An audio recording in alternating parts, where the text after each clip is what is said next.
She called me just the infertile stepmom for years. Now she's trying to take the daughter I raised as my own. A jealous obsession turned someone into a monster. My stepdaughter Emma's mother withheld her medication, then filmed her panic attacks. We had her put in jail. 2 years later, she appeared at my daughter's sweet 16 party, acting as if nothing had happened.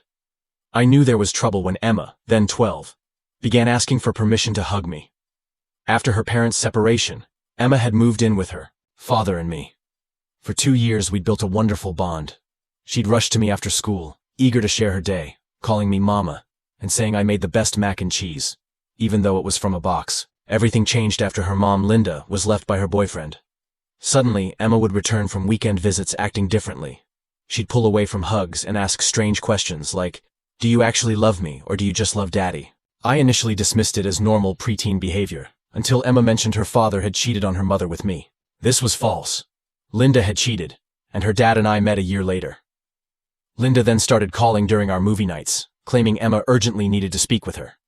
She'd keep Emma on the phone for hours, discussing loyalty and how true families stick together. It was disheartening that right after these calls, Emma would ask for permission to hug me, as if something was wrong. When Linda discovered I'd enrolled Emma in therapy for her anxiety, she distorted it completely, saying, "I thought Emma was broken and needed fixing."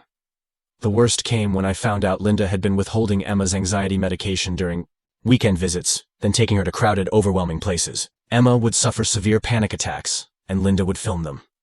One Saturday, Emma called me, crying, after sending me these videos, saying, "Look what your parenting has done to my daughter." As if putting a child through that wasn't enough, Linda once accidentally left Emma at a soccer game.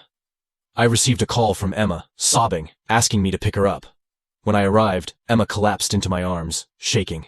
Linda appeared right after, screaming at me in front of other parents about how I'd stolen her daughter's loyalty. Emma was clinging to me, terrified, while Linda yelled that I was manipulating her child. She also manipulated Emma's therapy progress, notes to make it appear as though I was experimenting on her. When Emma was diagnosed with ADHD, Linda claimed I was medicating her to make her compliant. She edited recordings of me patiently explaining things to Emma to make me sound controlling. I realized I needed to prepare Emma for what was coming. I taught her breathing techniques for her anxiety, and my husband and I made a memory book of our favorite times together. But one night, Emma began having nightmares about being taken away from me, and her therapist was helping her process the trauma Linda was inflicting. I constantly reassured her that would never happen, but everything escalated when Linda appeared at school pickup, asserting that I was unstable and obsessed with Emma. She even used my struggle with infertility against me, saying I was desperate for a child and therefore untrustworthy. Then she told me to prepare for a court case. Linda's lawyer came out aggressively on the first day of court, presenting Linda's altered videos that made me sound controlling, and claimed I was grooming Emma to choose me over her biological mother. They showed the judge Emma's drawings that included me in the family, stating I'd forced her to draw them. Linda sat there, nodding, as if everything was completely normal. But when our lawyer cross-examined Linda, she completely unraveled. When asked why she'd withheld Emma's medication, Linda claimed she was protecting her daughter from unnecessary substances. When pressed about filming Emma's panic attacks, she said she was documenting the abuse. The judge kept raising his eyebrows at her answers, and I could tell he wasn't believing any of it. Linda became so flustered she started rambling about how step-parents shouldn't have rights and how I was stealing what belonged to her. The judge called for a break after our lawyer finished and stated he wanted to hear from Emma directly, since the entire case was supposedly about what was best for her. Our lawyer had prepared Emma for this possibility, but so had Linda. She had been instructing her on what to say if she had to testify. That night, Emma barely touched her dinner. She kept asking if she would get into trouble for what she said tomorrow. Terry and I both told her to simply tell the truth about how she felt, but I could see the conflict in her eyes. The next morning, Emma put on her favorite dress, the purple one with butterflies. She held my hand walking into the courthouse, but I could feel her trembling. Linda was already there, staring at us like we were criminals. When they called Emma to testify, my heart pounded. This 11-year-old held my entire future in her hands. Whatever she said would decide if I got to keep being her mama or if Linda won.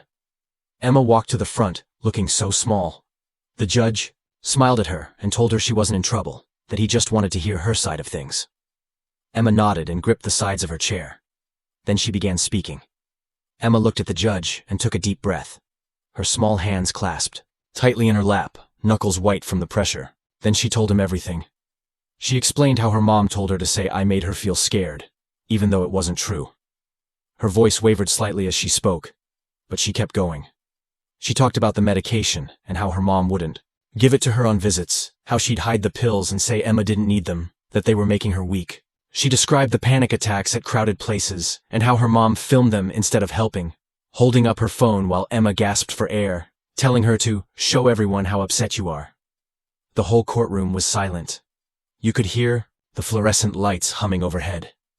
Linda's face went from confident to shocked to angry, her perfectly manicured nails digging into the wooden table. Her lawyer kept trying to object, but the judge shut him down with sharp waves of his hand. Emma continued, her voice growing stronger with each word. She said she loved her mom, but her mom was doing frightening things. She felt secure with me and Dad, but her mom made her feel bad about it, always saying things like, "They're not your real family, and blood is thicker than water." When Emma spoke about the soccer game, describing how her mother had screamed at her from the sidelines, Linda actually stood up, her chair scraping loudly against the floor. Her lawyer had to pull her back down, whispering urgently in her ear. Emma's voice became shaky, but she kept talking. She said her mom told her I would leave once things got difficult, that I didn't truly love her, that I was just pretending to make her dad happy. But Emma said she knew that wasn't true because I was still there. Even with all the bad things happening. Even when her mom made their lives miserable. The judge thanked Emma, and she came back to sit with us, her butterfly dress rustling as she walked, the same dress she'd worn to her spring concert. I wanted to hug her so badly but knew I couldn't in court. Terry squeezed her hand and whispered that she did great. I could see tears in his eyes that he was trying to blink away. Linda's lawyer tried to argue that we'd coached Emma, that we'd manipulated her testimony, fed her lines to say. He stood up dramatically, gesturing with his hands, but the judge wasn't having it. He said Emma's testimony matched the evidence we'd presented. The real therapy notes that showed Linda had been lying about Emma's progress. The medication records proving she hadn't been giving Emma her anxiety medication. The witness statements from the soccer game, including one from the referee who'd had to stop the game because of Linda's behavior. The judge made his ruling right there. He said Linda's behavior was harmful to Emma, that she deliberately caused distress to her daughter to win a custody battle, putting her own desires above her child's well-being. He ordered supervised visits only. Linda would have to complete counseling before any unsupervised time could be considered. His voice was stern, leaving no room for interpretation. Linda lost it. She started screaming that this wasn't over, that she'd never stop fighting for her daughter.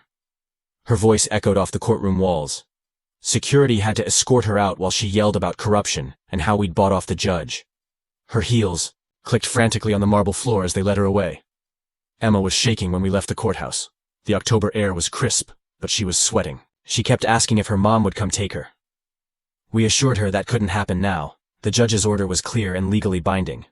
But I could see she didn't fully believe us, her eyes darting around the parking lot as if expecting her mother to jump out from behind a car. That night, Emma slept in our bed. She had nightmares and woke up crying twice, calling out for me in the darkness. Terry and I took turns comforting her, rubbing her back and reminding her she was safe. By morning, we were all exhausted but relieved it was over. The sun streaming through our bedroom windows felt like hope, except it wasn't over. Not even close. 3 days later I received a call from Emma's school. It was a Thursday morning, and I was in a meeting at work. The secretary sounded confused and slightly alarmed. She said Emma's mom was there, saying she needed to speak to Emma urgently, something about a family emergency involving Linda's mother. But the secretary remembered the court situation and wanted to check with us first. I could hear commotion in the background. I told her absolutely not.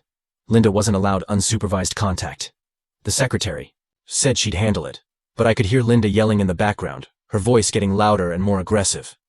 I grabbed my keys and drove to the school, running 2 yellow lights on the way. By the time I arrived, Linda was gone. The principal, Mr. Harrison, said she'd threatened to call the police before finally leaving. He was visibly shaken, adjusting his tie nervously. He assured me they had the court order on file and wouldn't release Emma to her under any circumstances. But I could see the staff was shaken up. The secretary's hands were trembling as she filed papers. Emma heard about it from a friend who'd seen the commotion from their classroom window. She spent the rest of the day in the nurse's office with a stomach ache that was clearly anxiety. When I picked her up, she asked if we could move somewhere. Her mom couldn't find them, maybe to another state, she suggested hopefully. It broke my heart to see her so scared. I began meticulously documenting everything. Every time Linda appeared somewhere she shouldn't be. Every phone call to the school. Every violation of the court order. I bought a special notebook just for this purpose. Our lawyer advised keeping Detailed records in case we needed them later. Dates, times, witnesses, everything. The supervised visits were a disaster from the start. Linda was supposed to see Emma at a family center with a social worker present. The building smelled like disinfectant and had that institutional feeling that made everyone uncomfortable. The first visit, Emma returned saying her mom had whispered things when the social worker wasn't looking. Stuff about how I'd abandon her when things got tough. How her dad would choose me over her if he had to. How stepmothers and fairy tales were evil for a reason. The social worker, a young woman named Patricia, said she hadn't noticed anything concerning. But Emma was clearly upset, her face pale and drawn. She started having anxiety attacks the night before visits. She'd beg not to go, clinging to my arm, but the court order said she had to. We had no choice. Linda quickly figured out our routine. She must have been following us, or had someone watching. She started appearing in places. The grocery store where we shopped every Saturday morning. The park where Emma liked to read under the big oak tree. Emma's soccer practice at the community field. Always staying just far enough away that it wasn't technically violating the restraining order, but we saw her. Emma saw her. She'd be there in her car, watching, sometimes taking pictures with her phone. Other parents at soccer started asking questions. They'd heard about the court case from the incident at the game that had started all this. Now they saw Linda lurking around practices, sitting in her silver sedan at the far end of the parking lot. Some of them gave me sympathetic looks. Others whispered when I walked by, probably sharing gossip about our family drama. Emma quit soccer 2 weeks later, said she didn't like it anymore, that it wasn't fun. But I knew it was because she was scared her mom would cause another scene. She loved soccer, had been playing since she was 6, had trophies on her dresser, and posters of her favorite players on her walls. But Linda had ruined that too.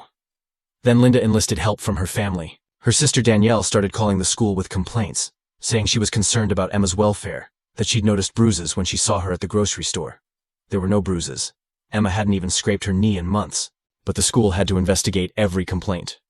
A social worker came to our house on a Tuesday afternoon. Emma had to show them her arms and legs, lifting her sleeves and pant legs while a stranger examined her, answering questions about if anyone hurt her, if she felt safe, if she had enough to eat. She was humiliated, her cheeks burning red. The social worker found nothing concerning, but the damage was done. Emma felt like everyone was watching her, judging our family. She started wearing long sleeves even when it was warm. Linda's mom, Judith, got involved next. She was a severe woman who'd always disapproved of Terry's remarriage. She started showing up at Emma's choir concerts and school plays. She'd sit in the front row and stare at me with cold eyes. When Emma saw her, she'd forget her lines or miss her cue, her voice faltering mid-song. Her teacher asked if everything was okay at home, concerned about Emma's sudden stage fright. I tried to stay calm for Emma, but inside I was falling apart. I wasn't sleeping, lying awake listening for cars driving by slowly. Wasn't eating much, my clothes starting to hang loose. Terry and I started arguing about what to do. He wanted to move, start fresh somewhere new where Linda couldn't find us. But I didn't want to uproot Emma from her school and friends. She'd already lost so much, her best friend Sophia, her soccer team, her sense of security. The supervised visits grew, worse each week. Linda would spend the entire hour telling Emma how much she missed her, how empty her house was without her, how she cried every night looking at Emma's empty bedroom. Emma would come home feeling guilty and confused, asking if it was her fault. Her mom was sad. The social worker said it wasn't technically inappropriate, but we could see what Linda was doing. Emotional manipulation disguised as love. One day I was at work when my boss called me into his office. He closed the door behind me, which was never a good sign. He said someone had called claiming I was neglecting a child, that I left her home alone and didn't feed her properly, that I spent all the family's money on myself. He knew it was false, but said he had to document the complaint for HR. I knew it was Linda. She was trying to get me fired, to prove I couldn't provide for Emma. I started taking time off work to deal with everything, following up with lawyers, meeting with school officials, driving Emma to extra therapy appointments with Dr. Martinez, who was trying to help her process everything. My boss was understanding, but I could see his patience wearing thin. My coworkers had to cover for me constantly. Emma's grades started slipping dramatically. She couldn't focus in class, staring out windows instead of at her textbooks. Her teacher called a meeting to discuss her performance, said Emma seemed distracted and anxious, wasn't turning in homework, asked if there were problems at home. I tried to explain without going into too much detail, but it was humiliating sitting in those tiny chairs meant for children, discussing our family's private struggles. Linda found out about the meeting. She'd been calling the school, pretending to be me, using information she'd gathered to sound convincing. She showed up at the meeting uninvited, bursting through the door dramatically, and started talking about how Emma's problems proved I was a bad influence. The principal had to ask her to leave, but she'd already made her point.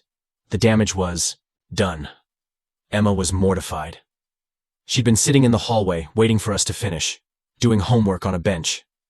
She heard her mom yelling through the thin walls, saw the other parents staring as they picked up their kids. She didn't want to go back to school the next day, said everyone would be talking about her crazy family, and she was probably right. I realized Linda was creating chaos on purpose, making Emma's life unstable so she could point to the instability as proof I was bad for her. It was sick, using her own daughter as a weapon in her war against us. The breaking point came on a Tuesday afternoon in November. Linda had figured out our after-school routine down to the minute. She knew I picked Emma up at 3:15, knew we usually stopped at the park on nice days, so Emma could play while I caught up on emails. She was waiting for us by the swings. Emma saw her first. She grabbed my hand and tried to pull me back to the car, her eyes wide with panic. But Linda was already approaching, walking purposefully across the playground. She had this fake, concerned look on her face, the one she used to fool people who didn't know better. She started asking Emma if she was okay, if she needed anything, if she wanted to come home with her real mom, where she belonged. I told Linda to leave, that she was violating the court order by being within 100 feet of us. She said she was just a concerned mother checking on her child, that any good mother would do the same, that I wouldn't understand, because I wasn't Emma's real mother. Other parents were watching.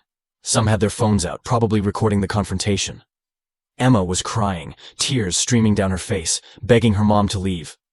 Linda kept saying she just wanted to help, that she could see Emma was suffering, that she could fix everything if Emma would just come with her. She reached for Emma's arm, her fingers grasping. That's when Emma snapped. She screamed at her mom to leave her alone, said she was scared of her, that she was mean and crazy and ruined everything good in her life.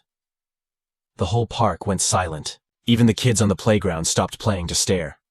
Linda's face changed instantly. The fake concern disappeared like a mask falling off. She looked at me with pure hatred, her eyes narrowing to slits, saying this was my fault, that I'd turned her daughter against her, that I'd pay for this.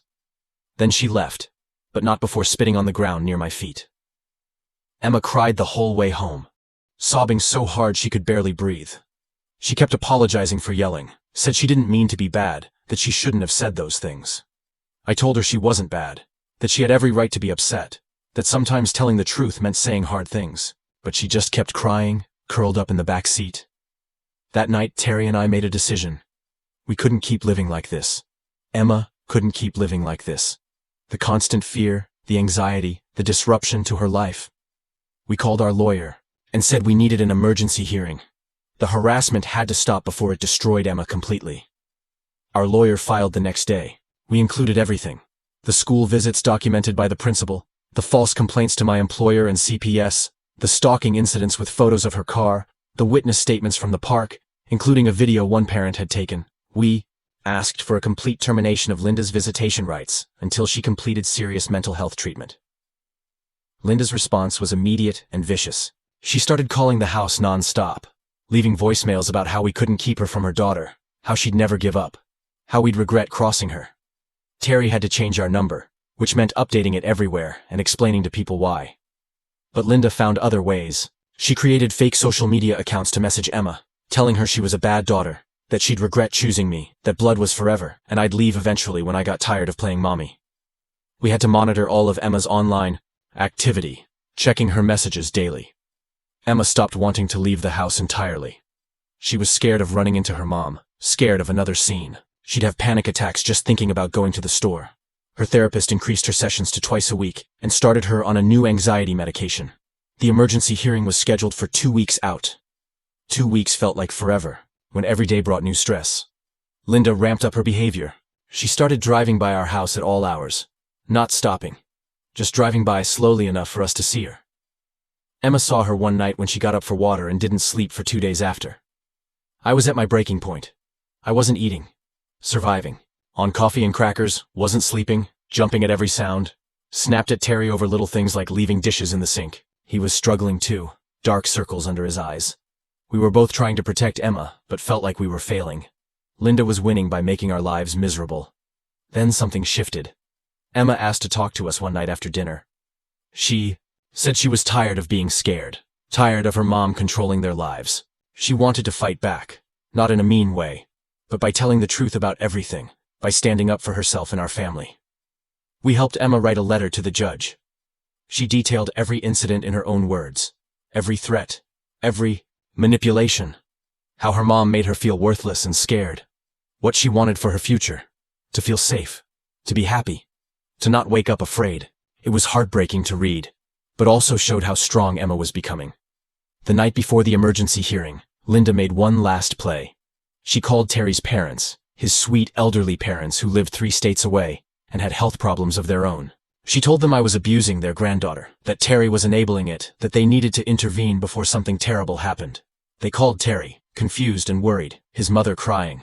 Terry had to explain everything to them, over speakerphone. They were horrified, not at us, but at Linda.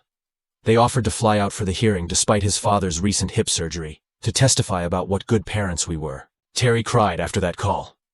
His parents had never seen him cry, not even during the divorce when Linda had been at her worst. The morning of the hearing, Emma wore her butterfly dress again. She said it was her brave dress now. She held both our hands walking in, her grip firm and determined. Linda was already there with her lawyer. She looked confident, like she knew she'd win. She'd styled her hair and worn a conservative suit, playing the part of the concerned mother. But she didn't know about Emma's letter, didn't know about all the documentation we'd gathered, didn't know that 3 of Emma's teachers had written statements about Linda's disruptive behavior.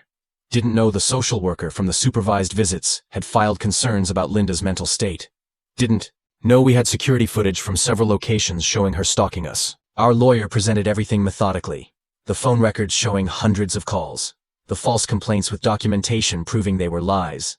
The stalking incidents with photos and videos. The witness statements from teachers, parents, and family friends. And finally, Emma's letter. The judge read it carefully, his expression growing more serious with each page. Linda's lawyer tried to argue we'd influenced Emma, that we'd coached her to say these things. But the judge asked Linda directly about each incident, asked her to explain her behavior. Linda couldn't. She kept saying she was just being a concerned mother. That we'd understand if Emma was really ours. That biology created bonds that couldn't be replicated. That comment made the judge's eyebrows shoot up. He asked Linda if she thought step-parents couldn't really love children. Linda went on a rant about how biology mattered, how I'd never understand a real mother's love, how Emma would realize that eventually and come back to her. She actually said that love wasn't enough, that DNA was what mattered. The judge had heard enough. He revoked Linda's visitation rights completely, said she needed a full psychological evaluation before any contact could be considered, extended the restraining order to include Emma's school and all activities, made it clear that any violation would result in jail time. His voice was firm and final. Linda stood up and screamed that this wasn't over, that she'd never stop fighting, that Emma was hers and always would be. Security moved toward her, but her lawyer grabbed her arm and dragged her out. You could hear her yelling all the way down the hall about justice and motherhood and corruption. Emma was shaking but smiling. She asked if it was really over, if her mom couldn't bother us anymore. We said yes. The judge had made it clear. Linda had to stay away or face serious consequences, including imprisonment. We went for ice cream after. Emma got chocolate with rainbow sprinkles. She laughed for the first time in months. Really laughed. Not the fake laugh she'd been doing to make us feel better. Terry and I just watched her be a kid again, licking her cone and getting ice cream on her nose. That night, Emma slept through, without nightmares. She woke up and asked if she could have friends over that weekend for a sleepover. She hadn't wanted friends over in months, too scared her mom might show up and embarrass her. But now she felt safe again. Life slowly returned to normal. Emma started playing soccer again, tentatively at first.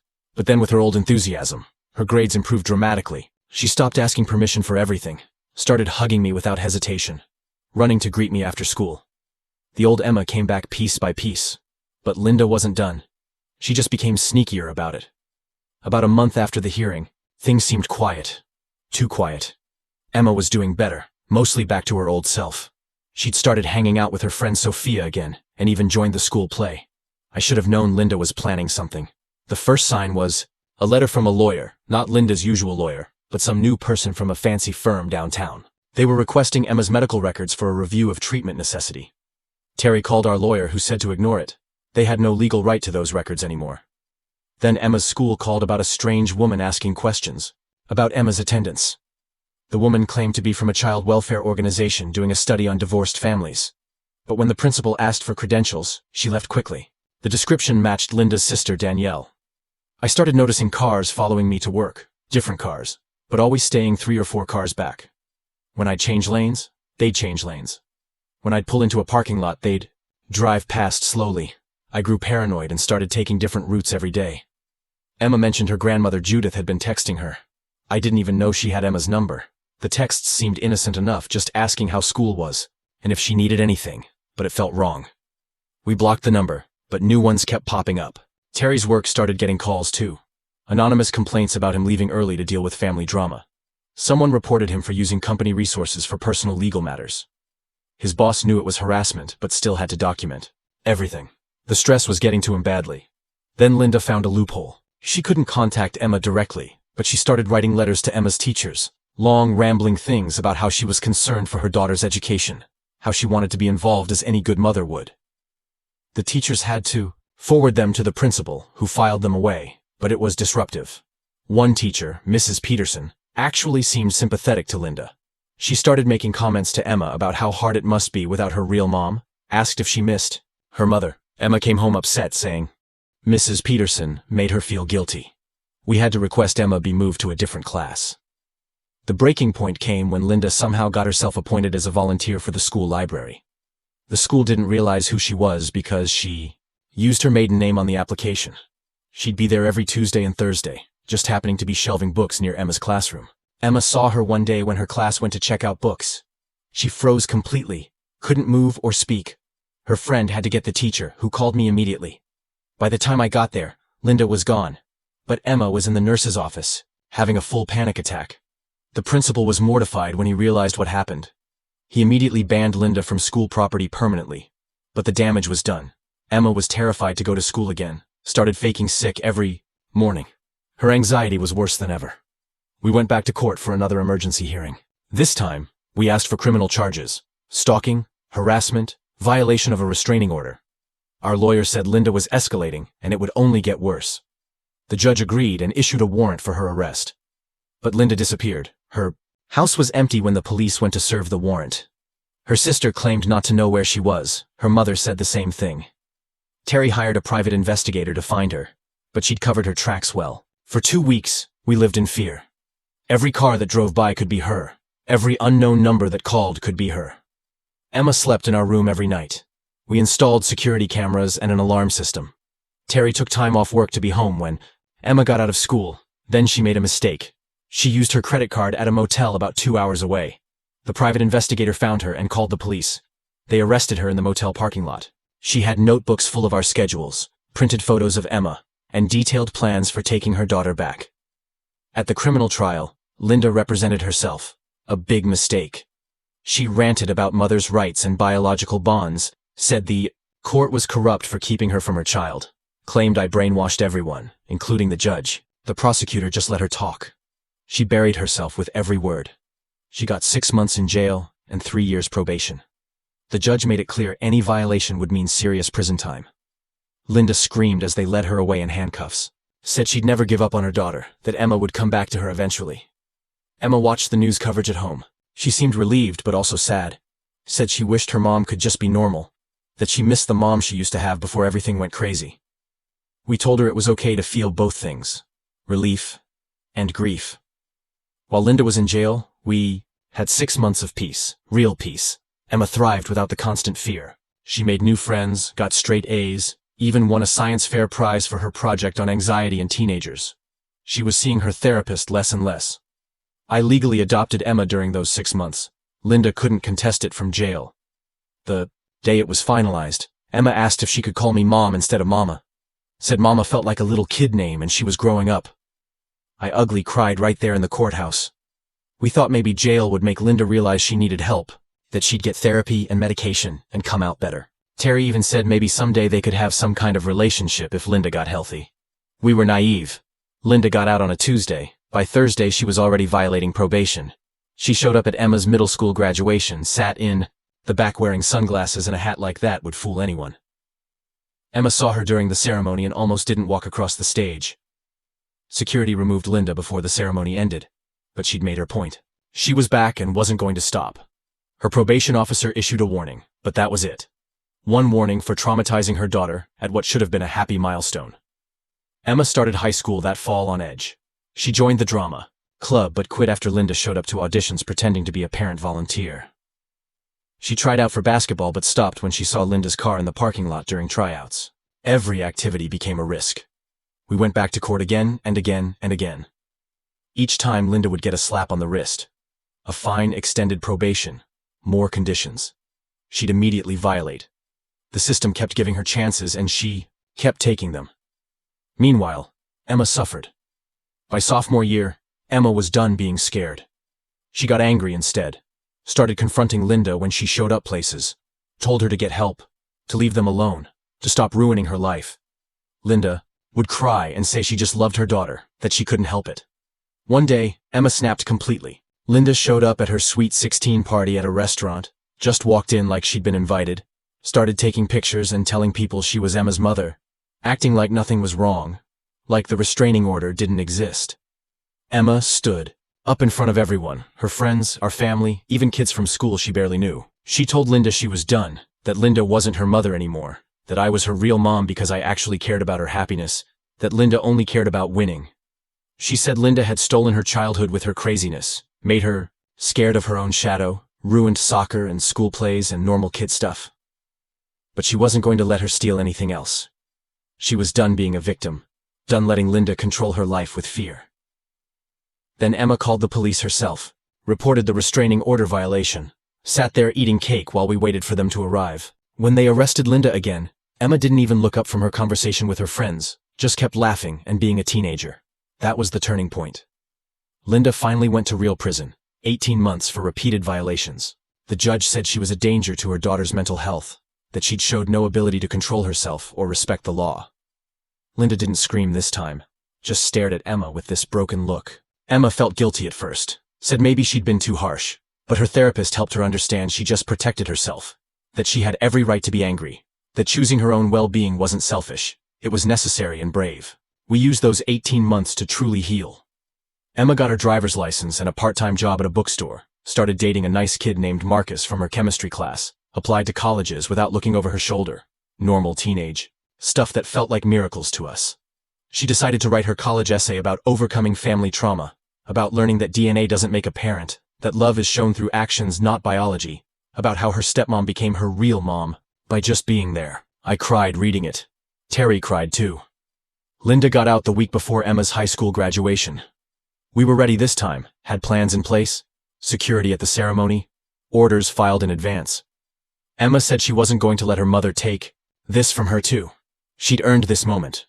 But Linda didn't show up, didn't violate the order. We found out later she checked herself into a psychiatric facility, finally admitted she needed help. Said losing Emma had broken something in her, but prison made her realize she'd broken it herself.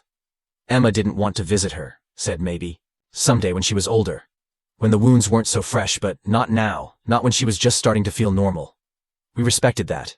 Healing happens on your own timeline, not anyone else's. Emma's going to college next fall, got into her first choice with a partial scholarship. She wants to study psychology. Says maybe she can help kids going through what she went through. Turn her pain into purpose. We're so proud we could burst. Last week, we were cleaning out her room, packing stuff for college. Found the old memory book we'd made during the worst of it. Emma flipped through it and smiled. Said it reminded her how far we'd come. How we'd survived Linda's war against our family.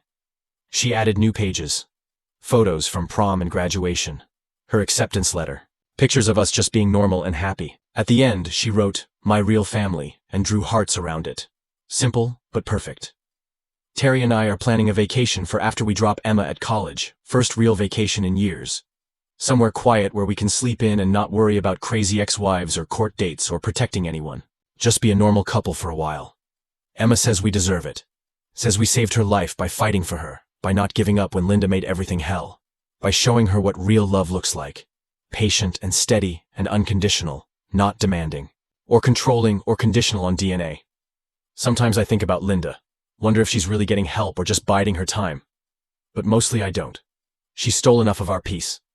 She doesn't get to steal more. We won not because we destroyed her, but because we survived her. Emma's our daughter, has been since she started calling me mama at 9 years old. Linda tried to use biology as a weapon, but love won. The real kind. The kind that shows up. Every day, even when it's hard. The kind that fights for what's right. The kind that builds a family.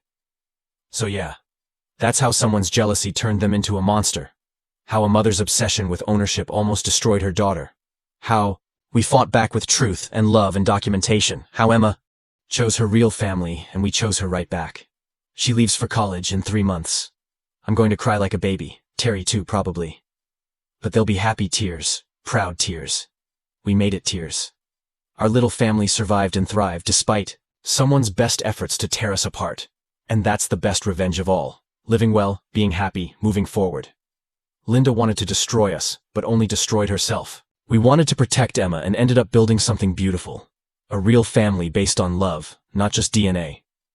Emma still asks permission sometimes. Old habits die hard. But then she catches herself and laughs, hugs me without asking, calls me mom like it's the most natural thing in the world because it is. Because that's what I am. Her mom who fought for her and